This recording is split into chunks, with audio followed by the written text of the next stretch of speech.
Estamos de vuelta nuevamente con ustedes y se quedó una pregunta en el aire sobre si es verdad, doctor, que tener mucho sexo provoca problemas prostáticos, porque entonces si así hay problemas. Hay problema.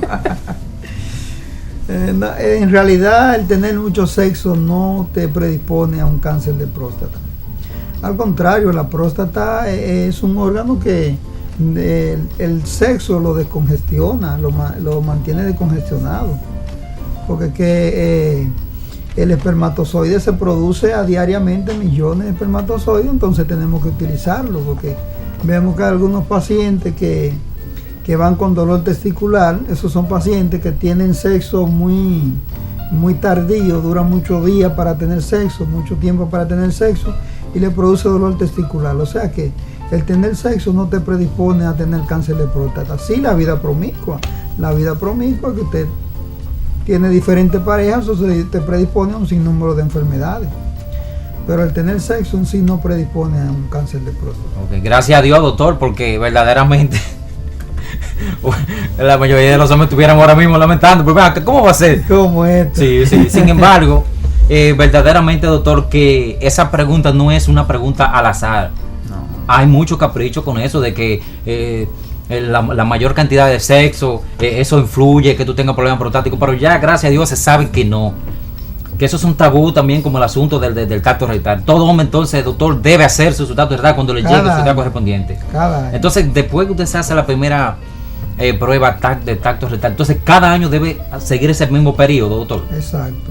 O sea, eso es una secuencia ya desde la primera vez que usted empieza a hacerse eso. Exacto, eso es un monitoreo que va a tener el paciente con su médico, que cada año él va a ir, su médico ya lo va a conocer su historial clínico, entonces va a ver cómo estuvo el año anterior, si ha variado, si no ha variado, si sigue igual, entonces el médico lo difiere para el próximo año. Okay. Pero eso es un monitoreo constante. Ok, doctor, nosotros tenemos el número de contacto directamente aquí al programa para que las personas que están en sintonía con nosotros, si tienen alguna inquietud, que aprovechen la oportunidad y tengan una consulta gratis con usted aquí. Perfecto. Así que las líneas están abiertas, 809-234-4242, para cualquier pregunta que quieran hacerle al doctor Ovaris Marte, urólogo. Doctor, verdaderamente entonces que hay una incidencia muy grande de personas con problemas prostáticos en el país, masculino, ¿verdad? Ha aumentado realmente, en el sentido de que el hombre, por los sistemas educativos, los medios de comunicación, las charlas, el hombre está acudiendo más tempranamente a su chequeo y está acudiendo más, cada vez que están acudiendo más hombres a hacerse su chequeo. Por eso es que ha aumentado la detección del cáncer de próstata. Ok, porque el hombre ahora está más educado. Más educado. Doctor, pero yo no veo como que se promueve en nosotros los hombres a través de ya sea instituciones, por lo menos yo no he visto que se promueva así constantemente de que el hombre debe hacerse su tacto rectal, de que debe acudir al urólogo, como se da en otro caso donde se le dice a la mujer que debe chequearse siempre el cáncer de hacerse la mamografía, que se llama, ¿verdad?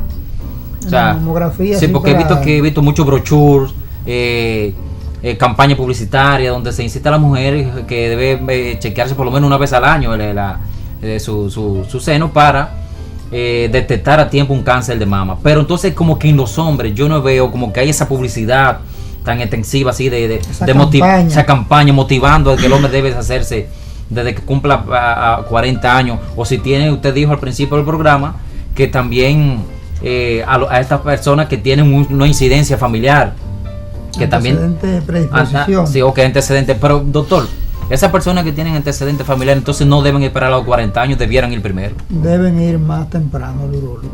Debieran ir más temprano. Sí, porque tienen la predisposición genética. Ok. Exacto. Entonces, doctor, aquí hay más preguntas, doctor, porque nosotros tenemos que preguntar lo que la gente pide a través de las redes, doctor. Amén. Aquí dice que cuáles son las complicaciones que puede tener una biopsia de próstata. No sabía que eso era tan complicado. Okay. Una biopsia de próstata, como le dijo, una biopsia de próstata es un procedimiento invasivo al paciente. Entonces, ese paciente para hacerle una biopsia de próstata hay que prepararlo. ¿Prepararlo en qué sentido? Ese paciente hay que darle un purgante, ya sea un enema, darle una dieta. ¿Por qué? Porque la biopsia la hacemos con sonografía, sonodirigida, como decimos.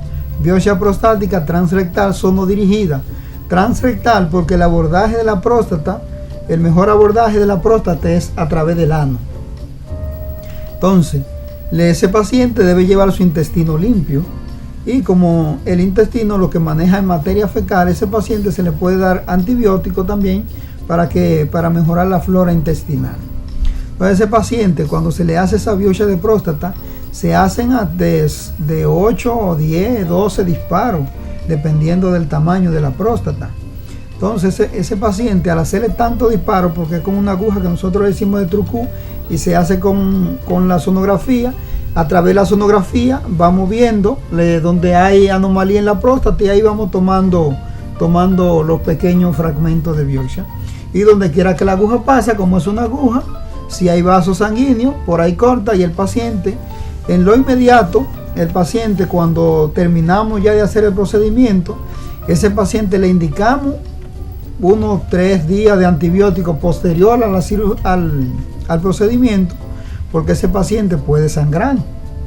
Por eso también este paciente hay que decirle a ese paciente que no esté ingiriendo aspirina, porque la aspirina predispone al sangrado. Entonces, si está ingiriendo aspirina, lo dejamos unos 10 días sin ingerir aspirina previo al procedimiento para que el paciente no nos sangre tanto. Okay. También el paciente puede hacer una prostatitis post-biopsia, que es por eso que le damos nosotros ese tratamiento, para que el paciente no nos haga una prostatitis post-biopsia y evitar el sangrado. También, ¿qué pasa con este asunto de la biopsia? Al hacer un procedimiento invasivo, el paciente, cuando eyacula, puede eyacular con sangre. Entonces, el paciente, lo ideal es que en ese paciente su próstata quede en reposo. Yo le doy hasta sus 15 y 20 días, le digo, usted tiene que durar, uno le dice así, 20 días, yo le digo, dure 20 días sin tener relaciones de pareja para que esa próstata esté tranquila, porque está herida ahora mismo, para que esa próstata se cure. Puede orinar con sangre también, porque por la próstata cruza la uretra, que es por donde pasa la pipí. Entonces, si en el disparo le llegó a la próstata, a la uretra, a la aguja, el paciente puede orinar con sangre. O sea, pueden pasar esas dos cosas, puede orinar o puede evacuar con sangre el paciente. Entonces uno lo orienta a ese paciente antes del procedimiento y también después del procedimiento. Doctor, pero los síntomas que produce ya una persona cuando ya tiene un problema prostático agudo, ese paciente, ¿cuáles son los síntomas de que presenta? Por ejemplo, que nunca haya ido a un médico, pero tiene síntomas. ¿Cuáles son esos síntomas para que la persona que nos está viendo, si sabe de algún caso, si está viendo una persona con esos mismos síntomas, que deba acudir a un médico con carácter de prioridad? ¿Cuáles son los síntomas que presenta una persona, no importa que sea joven, como usted dijo, si tiene antecedentes familiares, si tiene más de 40 años y está presentando? ¿Cuáles son esos síntomas para que la persona, ese hombre, se ponga en alerta y diga, pero espérate, yo estoy pasando por esa situación y debo acudir a un urólogo? Mira, de inicio, como estamos tratando el tema de cáncer de próstata, de inicio los cánceres, la gran mayoría son asintomáticos. Por eso el chequeo preventivo, o sea, el chequeo precoz, para la detección precoz del cáncer.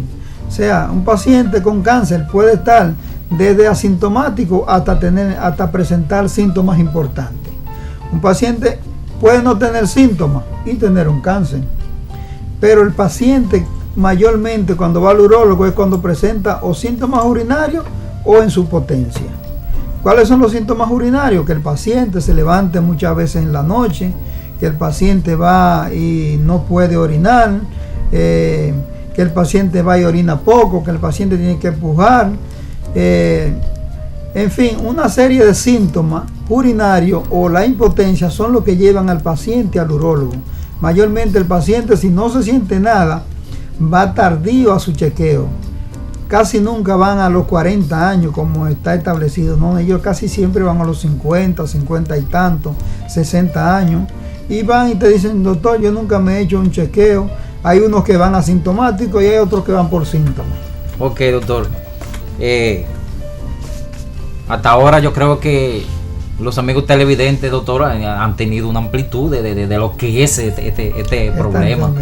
Esta enfermedad, doctor, que es mortal, ¿verdad, doctor? Porque hay muchas personas que le da el cáncer del próstata y se le dificulta las condiciones de vida, doctor. ¿Cuál es el tiempo promedio de una persona ya con cáncer prostático agudo, ya de poder existir con vida? Mira, los cánceres dependen del individuo, dependen de la persona. Mientras más joven es la persona o mientras más joven es el hombre, más agresivo es el cáncer, ya sea de próstata o de otro tipo de cáncer. Mientras más joven, más agresivo. Mientras más viejo, los cánceres son menos agresivos. Si es un paciente joven que lo detectamos con cáncer de próstata, tenemos que acudir rápido. Paciente ahí en edad productiva, lo detectamos cáncer de próstata, tenemos que acudir rápido porque es más agresivo. Las células son más agresivas en los jóvenes.